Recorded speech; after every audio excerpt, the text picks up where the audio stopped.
everybody. This is Joyce Riley. We all know knowledge is power, and this is the Power Hour.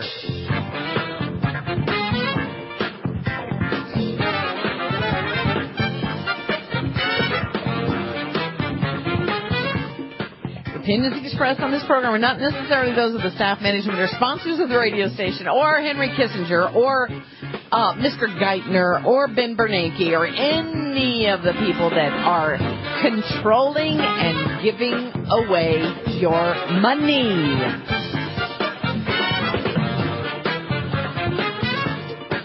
Welcome back to the Power Hour. Thank you for joining us today. We are going to be talking about money, finances, the world's financial condition, the global outlook with our very special guest from the international forecaster, Bob Chapman. You know, Bob was right. He said that at this BRAC meeting, or this Shanghai Cooperative meeting, he said they're going to announce they're going to quit using the dollar, or they're going to diminish the use of the dollar. He was absolutely right. And that's the reason you take the international forecaster, is to know in advance how those actions are going to affect the U.S. markets. So I'm really pleased to have joining us today the guy who's just about always right, Bob Chapman. Thank you, Bob, for joining us in the Power Hour today. Well, thank you for having me again. And it's very nice being right again. Again, and again. That's right. Well, it looks like you were right on the Shanghai Cooperative meeting. Let's talk about that meeting, because the average person, which is the American sheeple out there, you know, Bubba on the couch with a beer in one hand and the remote control in the other, watching CNN try to create a regime change, doesn't know anything about this Shanghai Cooperative meeting. Let's talk about it, because the listeners to this program are so far above average and know so much more. What are the implications of the Shanghai Cooperative meeting? How big should it have been touted on CNN, which we never heard about it, by the way? Well, major and massively, but of course we didn't get that. It originally was set up as a military alliance, and then it spread by treaty into this meeting that they had. And the idea is that they've done all this trade and continue to do trade in dollars, and particularly in the purchase or sale of oil. And they're tired of taking in dollars that continually depreciate. And each situation is different within the group. But if you take Russia, Russia's pretty straightforward. They do subsidize industry there. There has been a lot of nationalization. Of course, in communist China, you have a centrally planned economy, and what they're doing right now is stimulus in their economy to the tune of about $1.2 trillion, of which half is loans and the other half is direct stimulus. They have about 30 million unemployed right now. And so both countries are sitting on a lot of dollars, probably jointly about $2 trillion. And so they want to be able to diminish the amount of dollars that they're taking in and holding. And so what they've done is arrange trade blocks of money in their own currencies. In other words, if China is going to buy oil from Russia, they're not going to pay in dollars, they'll pay in yuan. And if Russia is going to buy, let's say, farm goods from China, then they're going to pay in rubles. And so they're bypassing the dollar.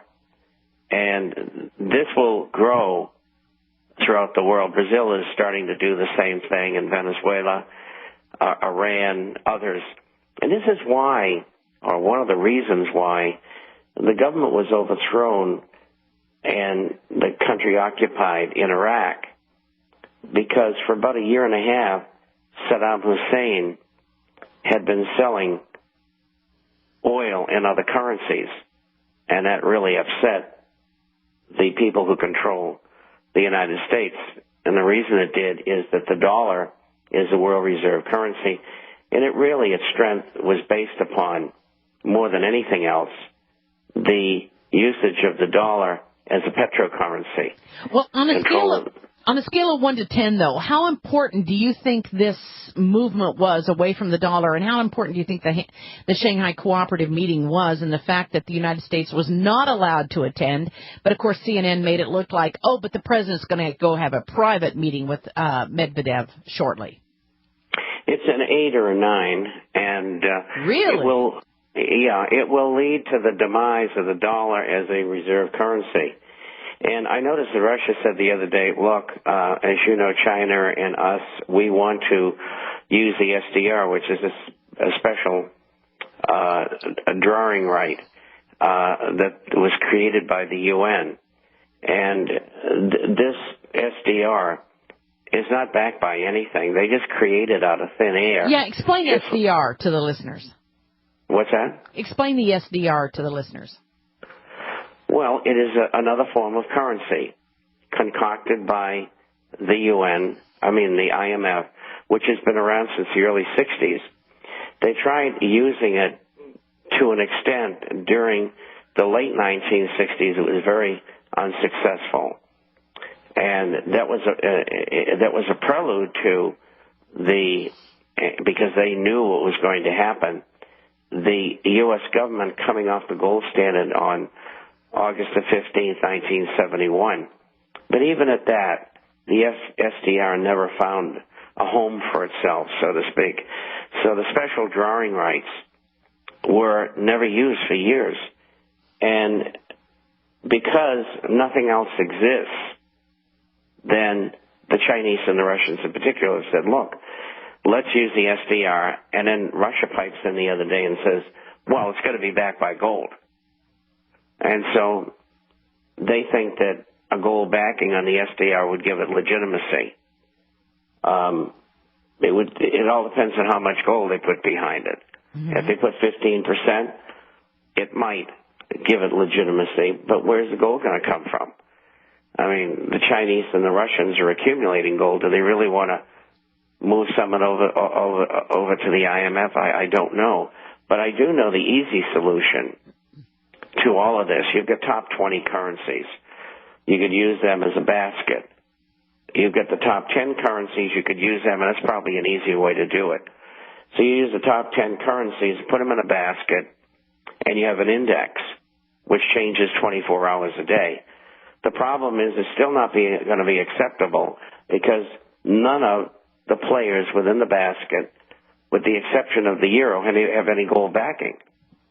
So that means that there would have to be a gold would have to be part of the index, and the gold would have to sit someplace backing those currencies within the index. That is probably the easiest way to do it. And something's got to be done. And the Russian and the Chinese are right. And they really brought this about by themselves because they have been subsidizing their industries, and they have been manipulating their currencies to make their goods and services that they ship out to other countries cheap. And so they are in part, particularly China, responsible for the state of the dollar. And, of course, in Washington, when all this was going on, nobody said anything because when they cheapened the Chinese currency and the Chinese sent goods to America cheaper, it kept inflation down in America. And also, during those years, 7 or 8 years, maybe 10, the Chinese were willing to use their whole surplus in dollars in buying U.S. treasuries. So it was a great arrangement until the dollar started to go down and the Chinese said, hey, wait a minute. We don't want depreciating dollars. Well, what did the Chinese expect? Mm-hmm. So, the blame just doesn't lie with the people who control the U.S. government. It lies with others who have played this game of enrichment and subsidize their currencies and their goods which they export and so on. So there's blame all around here, but the point is they need another currency. The best way to do it, I think, is to use 10 currencies backed by gold.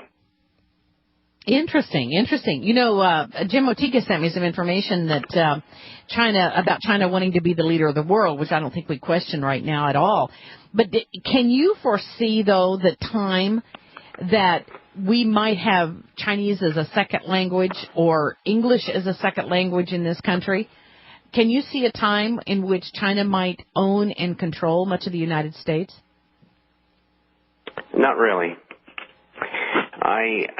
It would be a natural, logical extension. Here's my bonds. I don't want them anymore. I will exchange them for the city of Chicago. Mm-hmm. That isn't going to happen. You don't think so? No, I don't think so.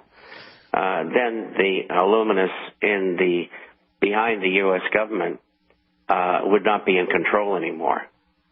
And you got to remember that the Chinese were set up in power in 1948 by the illuminists.